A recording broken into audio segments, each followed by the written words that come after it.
चलो तो रिलेशन तो पढ़ लिया पूरा, रिलेशन में कोई दिक्कत तो नहीं है। तो फंक्शन में समझना है कि क्या है फंक्शन को, इसकी सारी कहानी जो है ना वो इसके डेफिनेशन में छुपा है।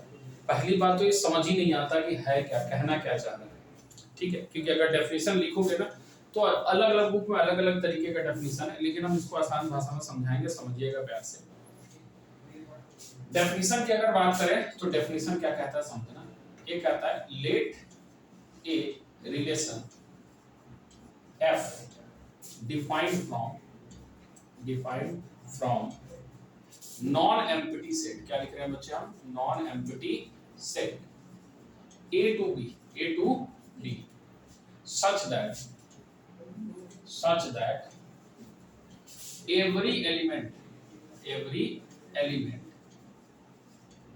in set A has unique image in set B, या इसी को दूसरे भाषा में हम बोले तो कहता है every element in set A is related to set B, image in set B, या ऐसे बोल सकते हैं every element in set A has unique image in B or related to any element of set B,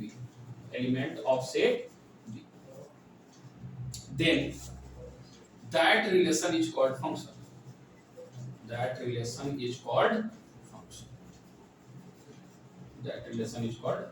अभी बात समझ ही नहीं आता कि कहना क्या चाह रहे हैं, तो इसको समझने के लिए हम मैपिंग का यूज करेंगे। किसका यूज करेंगे, मैपिंग। जैसे रिलेशन में हमने मैपिंग पढ़ा, मैपिंग मतलब क्या, एरो डायग्राम। क्या, अब हम कुछ एरो डायग्राम बनाएंगे और उस एरो डायग्राम से आपको समझ के सोच के बताना है कि वो फंक्शन है या नहीं। जैसे मान लो कि हमने पहला सेट ए लिया जिसे हमने एलिमेंट हमने रखा x1 x2 x3 x4, और यहां हमने सेट बी रखा जिसमें हमने रखा y1 y2 y3 y4, ऐसा। पहला एक हमने ये एरो डायग्राम बनाया। दूसरा हमारा जिसमें हमने रखा x1 x2 x3 x4 x5, और इधर हमने सेट बी रखा जिसमें हमने रखा y1 y2 y3 और y4। इसको इसके साथ जोड़ा, इसको इसके साथ जोड़ा, इसको इसके साथ जोड़ा और इसको इसके साथ जोड़ा। इसके बीच में भी हम फंक्शन है। फिर तीसरा फिगर हम आपके लिए बना रहे हैं जहां हम लिख रहे हैं x1 x2 x3 x4 x5, और इधर ले रहे हैं हम y1 y2 y3 y4 y5 y6 y7, ऐसे बहुत सारे x1 x2 x3 x4 x5। ये हमने ए लिया है, इसे बी लिया है, ये हमने ऐसा ड्रॉ किया। फिर एक और हम एरो डायग्राम बना रहे हैं, तो समझिएगा इसमें हम ले रहे हैं x1 x2 x3 x4, और इधर ले रहे हैं हम y1 y2 और y3।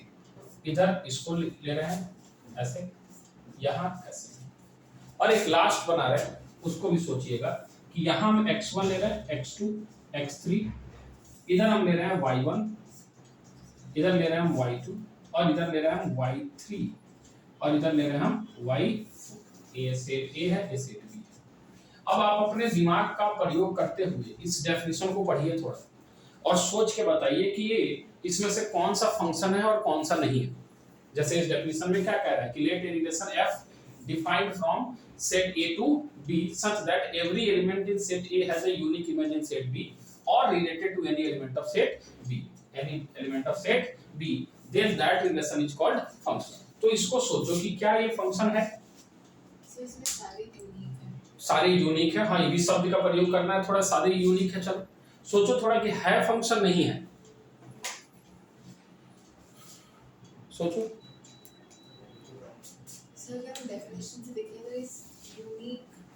Unique image, every element in set A has a unique image in B, यानी है या सब है। चलो ये है ए वाला नहीं है। रीजन इसमें एक एक्स्ट्रा ए सेट में हमारे पास x5 है। बहुत बढ़िया। इसका इमेज हमारे पास नहीं है, इसीलिए नहीं है। नो, क्यों नहीं है? क्योंकि x5 का इमेज नहीं है। अब हम यही एक क्वेश्चन बना लेते हैं, क्या ये रिलेशन है? रिलेशन है। रिलेशन का ही एक स्पेशल टाइप का फंक्शन। रिलेशन में क्या होता है कि कुछ एलिमेंट्स जुड़े रहेंगे तब भी वो रिलेशन कहलाता है, लेकिन फंक्शन की एक कंपल्सन है कि भैया हर एलिमेंट सामने वाले सेट से किसी ना किसी से जुड़ा होना चाहिए, यानी ये है। चलो इसके बारे में सोच के बताओ, ये फंक्शन है? नहीं है। क्यों नहीं है? y6 और y7 के इमेज। तो फिर से सोचो, क्या डेफिनेशन में ऐसा कहीं लिखा कि सेट बी में सारे एलिमेंट जुड़े होने चाहिए? नहीं लिखा ना। सेट ए के सारे एलिमेंट जुड़े होने चाहिए, यानी ये भी फंक्शन है। ab is not equal to ba। हाँ, उससे कोई मतलब नहीं है। a cross B cross A वो रिलेशन का खेल है, यहाँ नहीं। यहाँ तो पहला खेल है कि हर इनपुट का आउटपुट होना चाहिए। अभी बता रहे उसके बारे में। क्या ये फंक्शन है? सोचो, है? अब पढ़ो फिर से। a to b such that every element in set A has a unique image in set B। नहीं है। ओके, और ये वाला? ये वाला है। अब देखो यही कहानी गड़बड़ हो जाती है। ये वाला है और ये वाला नहीं है, यही समझना है। अब समझने के लिए हम ये बात कह रहे हैं कि every element has a unique image in set B. अब अगर हम x1 पूरी जिंदगी देते रहे तो हमें क्या मिलने वाला है? y1। आज दिए तो y1, कल भी दिए तो y1, परसों भी दिए तो y1। Yes sir? अच्छा एक बात बताओ, जैसे मान लो सपोज दैट कि तुम्हारे घर पे कोई मेहमान आए, जाते वक्त इस कहानी को ही समझ लेना, जाते वक्त वो तुम्हें 100 रुपए देके गए। चलो तुम लोग अमीर घराने के हैं तो मान लो कि 500 देके गए, ठीक। तो उस 500 रुपए को लेके या 100 रुपए को लेके अगर आप किसी शॉपकीपर के पास जाते हो और उसको देते हो, सपोज दैट चॉकलेट की दुकान पे जाते हो, 100 रुपए देते हो, तो आपको उसके बदले वो चॉकलेट देगा। क्या देगा? कोई दिक्कत तो नहीं। कल को फिर अगर आप 100 रुपए लेके जाते हो, किसी मेहमान द्वारा मिले हुए, तो फिर से वो आपको क्या देगा? तीसरे दिन में लेके जाओगे, क्या देगा? सब ठीक चल रहा है, सब ठीक चल रहा है। 10 दिन बाद फिर से आप 100 रुपए लेके गए, अब वो चॉकलेट के बदले आपको मान लो मिर्ची दे दिया, तो आप क्या बोलोगे? दिमाग खराब हो गया। या ऐसे बोलोगे कि चॉकलेट के बदले थप्पड़ मार दिया, पैसा दिया आपने, वो आपको थप्पड़ मार दिया, तब क्या बोलोगे? अब हुआ क्या समझो यहाँ पे कि हमने x1 दिया तो हमें क्या मिला? पहला दिन y1 मिला। दूसरे दिन हम x1 दे रहे हैं तो हम उससे क्या एक्सपेक्ट कर रहे हैं? y1 दे, लेकिन वो क्या दे गया? तो क्या ये खराब हो गया या नहीं हो गया? अच्छा, अब इस दूसरे पहलू को समझना कि अगर तुम्हारे घर मेहमान आए हैं तो तुम्हारे भाई बहन को भी 100 रुपए मिला होगा। अगर वो भाई बहन दुकान पे जाके 100 रुपए देता और उसको चॉकलेट मिलता है, इस बात से तुमको कोई दिक्कत है क्या? नहीं। हम दे रहे हैं, हमें मिलना चाहिए, हमारा इमेज यूनिक होना चाहिए। वो इमेज किसी और का भी हो, हमें कोई दिक्कत। अगर हम 11th क्लास में पढ़ रहे हैं, हमें मैथ्स में अच्छे नंबर आ रहे हैं, तो किसी और को मैथ्स में अच्छे नंबर आए, इस बात से हमें कोई एतराज थोड़ी है। हमें आना चाहिए। हम पढ़ रहे हैं तो हमारा आउटपुट अच्छा होना चाहिए, दूसरा भी पढ़े, दूसरा का भी आउटपुट अच्छा है या सब। यानी इससे हमने क्या सीखा कि फंक्शन में एक से ज्यादा इनपुट का सेम आउटपुट हो सकता है, बट एक इनपुट का एक से ज्यादा आउटपुट नहीं हो सकता।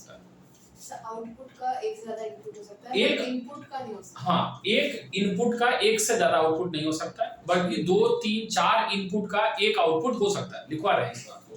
तो यहां से जो नोट करके समझने वाली बात आई, वो ये बात समझने वाली आई कि 2 और more than 2 input can have same output, but one input cannot have more than one output। क्या ये बात समझ में आई कि एक से ज्यादा इनपुट का सेम आउटपुट आना संभव है, बट एक इनपुट का एक से ज्यादा आउटपुट आना संभव नहीं। फिर से बता रहे हैं, एक से अधिक इनपुट का सेम आउटपुट आना संभव है, बट एक इनपुट का एक से ज्यादा आउटपुट आना संभव नहीं। तो बेसिकली फंक्शन है क्या? हम सिंपल सा भाषा में आपको समझा रहे हैं कि फंक्शन बेसिकली एक ऑपरेटर है। क्या है? ऑपरेटर या डिवाइस, जिसमें हम कुछ इनपुट दे रहे हैं, like x1, x2 and so on xn, और इसके कॉरस्पॉन्डिंग कुछ हमें आउटपुट मिल रहा है, like y1, y2, y3 and so on yn। ये जो इनपुट दे रहे हैं बच्चे, इस इनपुट को फंक्शन में हम डोमेन के नाम से जानेंगे। किसके नाम से जानेंगे बच्चे? और जो इसकी कॉरस्पॉन्डिंग आउटपुट आ रही है, आउटपुट नहीं बेटा, क्या बोल रहे हैं? Corresponding output. क्या बच्चे? Corresponding output. उस कॉरस्पॉन्डिंग आउटपुट को हम रेंज बोलेंगे। अभी समझा रहे हैं इसको, क्या बोलेंगे?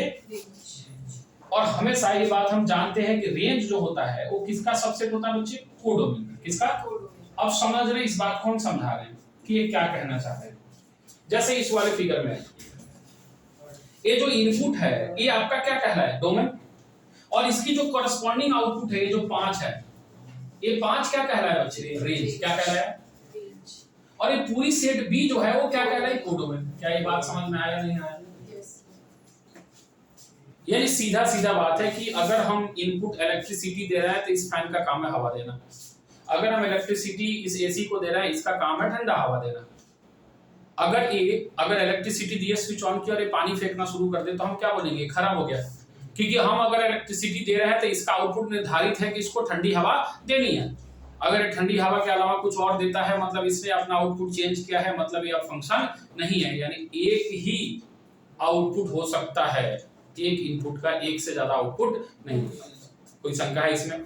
तो सर हमें कैसे पता इस पे किस तरीके के क्वेश्चंस आएंगे? फिलहाल तो ये फंक्शन का डेफिनेशन है समझने के लिए। तो समझने में एक बात और हमने समझा कि फंक्शन जो है बेसिकली हमेशा रिलेशन का सबसेट होता है। किसका सबसेट होता है? जैसे ये मान लो पूरा गोला जो है वो रिलेशन है। अब इसका कुछ स्पेशल टाइप है जो क्या कहलाता है बच्चे? फंक्शन। यानी function is always a subset of relation. कहानी समझ में आ रही है? अब इसके क्वेश्चंस कैसे बनेंगे? कैसा क्वेश्चन दिया रहेगा जिससे हमें पूछेगा कि क्या है, फंक्शन है या नहीं है? बहुत सिंपल, एनसीईआरटी में अगर करने जाओगे तो बहुत सिंपल क्वेश्चन है। बाकी इसके ज्यादातर क्वेश्चन जो आते हैं वो तो डोमेन रेंज के आते हैं, जो रियल वैल्यूज फंक्शन के हम डोमेन रेंज पढ़ते हैं। फिलहाल फंक्शन एक ऐसा रिलेशन है जिसमें हर इनपुट का कोई ना कोई आउटपुट होना चाहिए। समझ में आ रही बात? जो इनपुट होगा उसको डोमेन बोलेंगे और जो आउटपुट होगा उसको हम क्या बोलेंगे? रेंज बोलेंगे। क्लियर? चलो नोट करो फटाफट। सर सबसे पॉज कर दे देना। पानी पियो पहले तुम।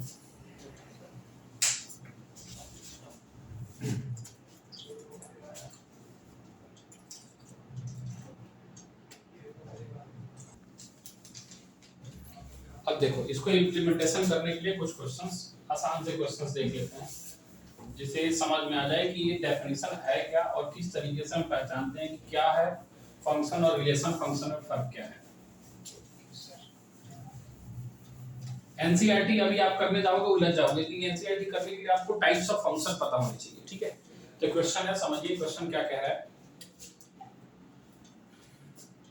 Which of the following are function? Which of the following are function? और इसके साथ आप रीजन भी बताइएगा। ठीक है, पहला दिया है, फर्स्ट क्वेश्चन इसमें हम ले रहे हैं ब्रैकेट, यहाँ लिखा है 2,1, 5,1, फिर आपके पास है 8,1, फिर आपके पास है 11,1, फिर आपके पास है 14,1 और फिर आपके पास 17,1। Bracket close. पहला ये। सेकंड है आपके पास ब्रैकेट 2,1, 4,2, 6,3, 8,4, 10,5, 12,6 and 14,7। अगला है तीसरा आपके पास ब्रैकेट 1,3, 1,5 and 2,5।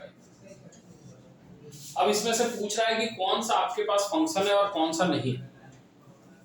एक एक लाइन में जवाब दीजिए मुझे, इसको सोच के बताइए कि ये फंक्शन है या नहीं है। रीजन? हाँ, जब भी ऐसा पूछे ना मन में एक इमेज बनाइए कि इधर आपके पास है 2, 5, 8, 11, 2, 5, 8, 11, उसके बाद 14 और 7, और इधर आउटपुट कितना है 1। सब किससे मिल रहा है? 1 से। इससे हमें कोई दिक्कत नहीं है। आगे जाके 12th में हम पढ़ेंगे कैसा फंक्शन है, मिनिमम फंक्शन। इसको हम क्या बोलेंगे? अभी से सुनते चले जाओ थोड़ा सा। मिनिमम फंक्शन क्या बोलेंगे? एक से एक इनपुट का एक से ज्यादा आउटपुट होता है तो उसको हम क्या बोलते हैं? Minimum function. हर अलग अलग इनपुट का अलग अलग आउटपुट है तो उसको वन वन फंक्शन बोलते हैं। 12th के सिलेबस में, 11th में नहीं, जानते चलो। यानी ये है यस यस और नो। अच्छा, ये वाला दूसरा वाला ये भी है, ये भी है, ये भी है क्योंकि 2 का 1 है, 4 का 2 है, 6 का 3 है, सबका अलग अलग, यानी ये भी यस। अच्छा इसको हम बोले डिफाइन करने को तो बना सकते हो फंक्शन। So define जैसे हम बोले कि फंक्शन थोड़ा लिखो तो कैसे है, तो देखो जो इनपुट है उसका हाफ ए है, yes sir. तो आप इसको बोलोगे ना कि सर ये x/2 है, X by where is ऐसा है Yes. पक्का? यस सर, सोच के बताओ। Yes sir. नहीं सर ये हमारा x हो जाएगा सर, 2x होगा। y में लिखते हैं ना बेटा, y में लिखते हैं तो y इज इक्वल टू, बोलो y is equals to A by x B. by 2 y is equal to, सोचो x by 2 x/2, यानी आप ऐसे बोल सकते हो क्या 2y is equal to x, ऐसा बोलोगे क्या? no sir नहीं बोलो। x is equals to y 2x is equal to, y okay थोड़ा देखते हैं, 2x is equal to y, देखो सीखना है 2x is equal to y, यानी x जब आप क्या रखे 1 रखे तो y आपको क्या मिला 2 मिला, ऐसा है क्या? no sir y नहीं is नहीं equals to- बिल्कुल खेल रहे हैं, ठीक है अच्छी बात है। हम जब x रख रहे हैं तो उसका हाफ हो जा रहा है भाई, yes sir x रख रहे हैं अगर हम 2 तो y हमें क्या मिल रहा है 1, समझना, x रख रहे हैं 2 तो y मिल रहा है, 1 x रख रहे हैं 2 तो y मिल रहा है, 1 x रख रहे हैं 4 तो y मिल रहा है, 2 यानी हम देख रहे हैं y is equal to x/2 है, यस और नो? yes तो हम यही बोलेंगे ना कि 2y is equal to x है, यस और नो?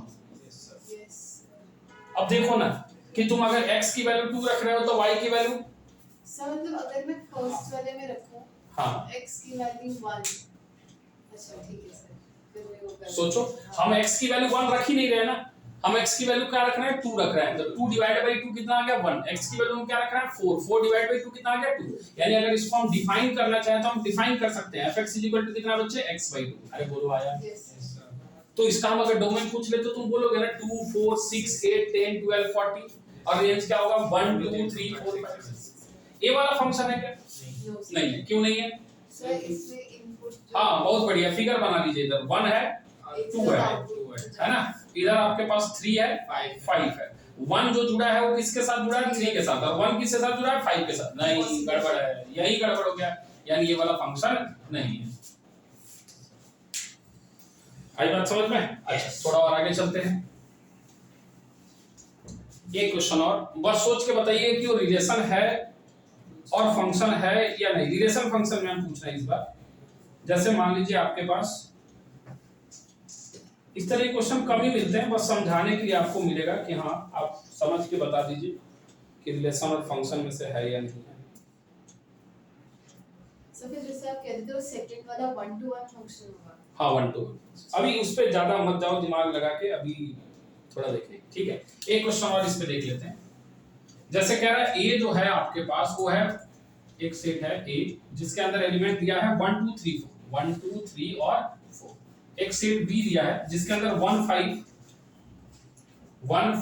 9 11 15 और 16 दिया है, ये हमारे बी दिया है, एंड हमारे पास एक एफ दिया है जो इस तरीके से डिफाइन है 1,5 ठीक है 2,9 फिर है आपके पास 3,1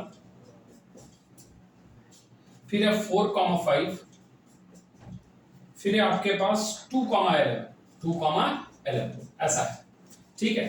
हमसे पूछ रहा है are the following true, f is a relation from A to B, पहला क्वेश्चन है f is relation from A to B, f is relation from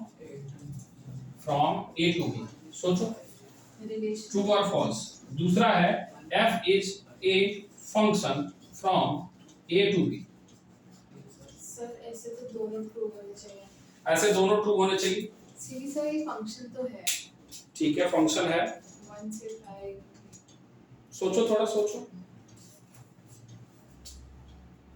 yes sir ये फंक्शन तो है, फंक्शन है, और सर अगर फंक्शन है तो फंक्शन बहुत बढ़िया, इसीलिए हम एक क्वेश्चन उठाते हैं ताकि आपको सारी क्लैरिटी मिले। हम इस रिलेशन की अगर बात करें तो रिलेशन तो होता है R is a subset of A cross B, yes और नो, ए क्रॉस बी में क्या ये सारे एलिमेंट है 1,5 2,9, यस, यानी ये तो ट्रू है, ये तो। अब थोड़ा फंक्शन पे आते हैं, थोड़ा एक डायग्राम बना लेते हैं। फंक्शन पे अगर हम एक डायग्राम बनाते हैं यहाँ पे इसके लिए, तो हमारे पास एलिमेंट है 1 2 3 4 1 2 3 4, यस और नो, और इधर है आपके पास 1 5 9 11 15 और 16, 1 किसके साथ जुड़ा 5 के साथ, यस और नो, ठीक है। 2 किसके साथ जुड़ा? 9 के अच्छा साथ। सही फंक्शन नहीं होगा। ओहो अभी दिखा, अभी दिखा। अभी नहीं 2 होगा। कॉमन है। ठीक है। 3 किसके साथ जुड़ा? 1 के साथ जुड़ा। 2 11 के साथ। और 3 के बाद आपके पास है 4, 4 किसके साथ? 5 के साथ। इसमें ठीक 2 कॉमन है, है। अभी तक कोई दिक्कत नहीं। 2 11 के साथ 2 ए गड़बड़ कर गया। 2 जो है वो 9 के साथ भी बैठा और 2 जो है वो 11 के साथ बैठा है, ये गलत बात है, ये संभव नहीं। Every single input has a single output, not more than 1। समझ में आया? तो कहानी समझ में आई कि क्या फंक्शन है और क्या फंक्शन नहीं है, और रिलेशन फंक्शन में क्या फर्क है। समझ में आया? अभी भी नहीं आया? फंक्शन पहचानने आ गया। अब हम इस पे चर्चा करेंगे डोमेन और रेंज के। उससे पहले चर्चा करेंगे रियल वैल्यूड फंक्शन की। पहले हमें पढ़ना तो है, लेकिन किसके डोमेन और रेंज की बात हो रही है। ठीक है, अब इसको नोट कर लीजिए फटाफट।